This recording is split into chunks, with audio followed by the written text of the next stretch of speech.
Welcome to the Morning Wood. I'm your host, John Heislip, joined as always by my friend, the great Matt Modi. Everybody knows that the best time to start laying the wood to the books is in the morning. So that's what we're going to do every single morning on this channel. For that reason, you should get subscribed and you should do it right now. Hit the subscribe button, get the notifications on. You don't want to miss this stuff. I mean, come on, it's huge.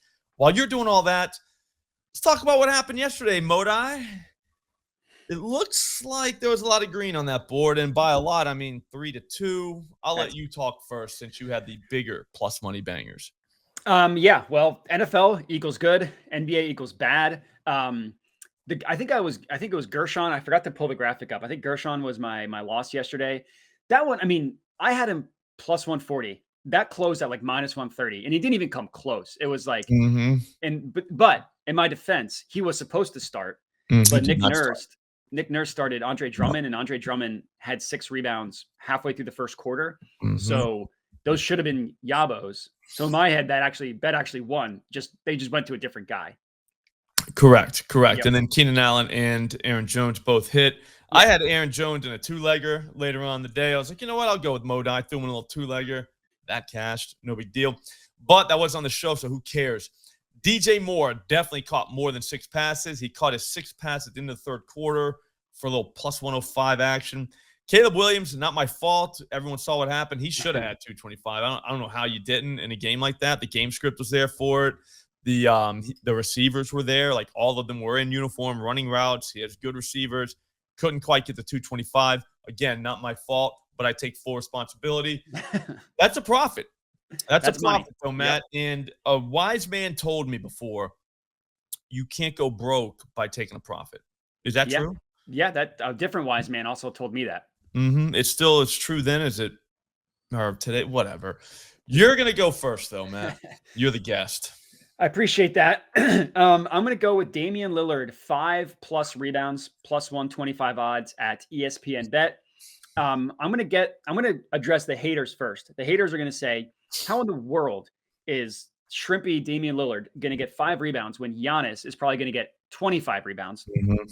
I'll tell those haters, Giannis had 14 rebounds against the Hawks last game. Damian Lillard still had 6 rebounds in that game. Giannis had 14, Dame had 6. We're just asking him to get to 5. You're also going to say that 5 seems crazy for someone like Dame. He's actually done this in 3 of his last 4 games. It's almost 75%. Almost.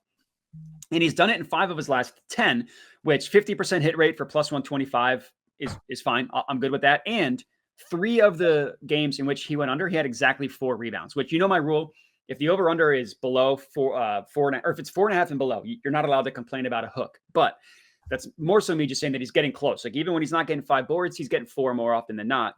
Great matchup against the Thunder for point guard rebound props. I mean, you just go through their game log. It's a lot of green. Last game, Fred VanVleet had 9 rebounds. His over-under was 3.5. Luka had 11. And I get like Luka's a different breed than Damian Lillard, but his over-under was 9.5. He had 11. Spencer Dinwiddie, who doesn't even play basketball really, grabbed 3 boards. Against the Lakers last couple weeks ago, both D'Lo and Austin Reeves hit their rebound prop over against the Thunder. D'Lo had 9 rebounds. His over-under was 2.5. No matter what source you look at, whether it's props.cash or Fantasy Pros or hashtag NBA or NBA.com, the Thunder allowed the 4th most to the most rebounds to guards. Centers don't do anything against the Thunder, but guards do. They're always fighting with Isaiah Hartenstein, or before that, it was Chet Holmgren. So there's no chance Dame doesn't get us 5 boards tonight. I love it. I also love it because you didn't say Giannis 6+ assists, even money at FanDuel. I want to be on the record as saying the NBA Cup is cool and all, but at the end of the day, I'd rather have multiple NBA games on my TV on a random Tuesday night in December instead of just one. Call me selfish, but that's just how I feel. How are we supposed to hit a milli parlay if we only have one game? All right? That's the question the NBA is going to have to think about next year when they start thinking about this NBA Cup tournament next season. But, Matt, none of that's important right now. What's important is we find something to bet on tonight. I think it's Giannis time. I think he flirts with a triple-double tonight. That's not too bold of a take, though, since he's definitely going to get 30-plus points and 1,000-plus rebounds. But I also think he's going to see a few dimes. The Thunder can't possibly think of a better strategy than getting the ball out of Giannis's hands.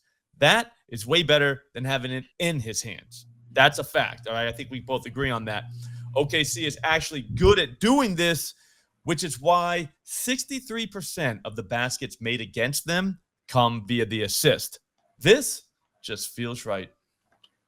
I love it. I love it. I am going to have a correlated play to that. So if Giannis is getting 5 assists, I'll guarantee at least 2 of them come via 3-pointers to Taurean Prince, who I'm going to take over under 1.5 made 3-pointers. Here we go.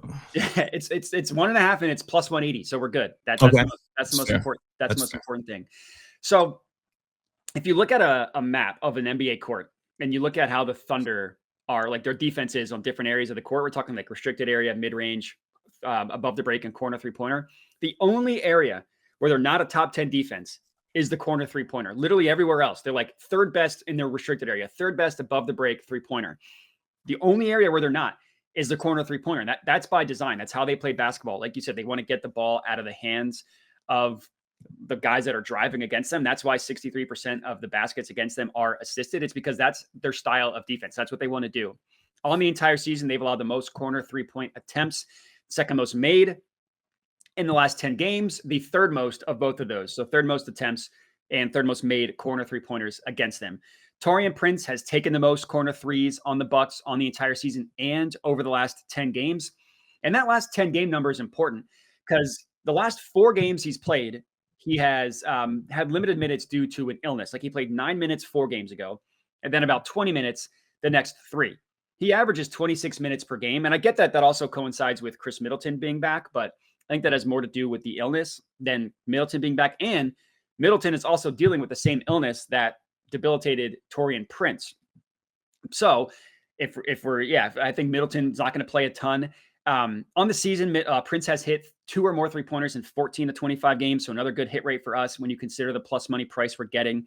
He has missed it in 3 of his last 4, but he was sick. That's not his fault. You can't expect him to make 3-pointers when he's sick. But he did cash it last game. And more importantly, he put up 7 3-point attempts. The Thunder are going to leave this guy wide open from the 3-point range, from the corner. He can make 2 of them. He's probably going to make 5, all off of Giannis assists. I like it. I'm going to go with my last banger. It's going to be Andre Jackson, 1 plus point in the first quarter, plus 125 at ESPN Bet. This is by far the most electric bet on the board tonight.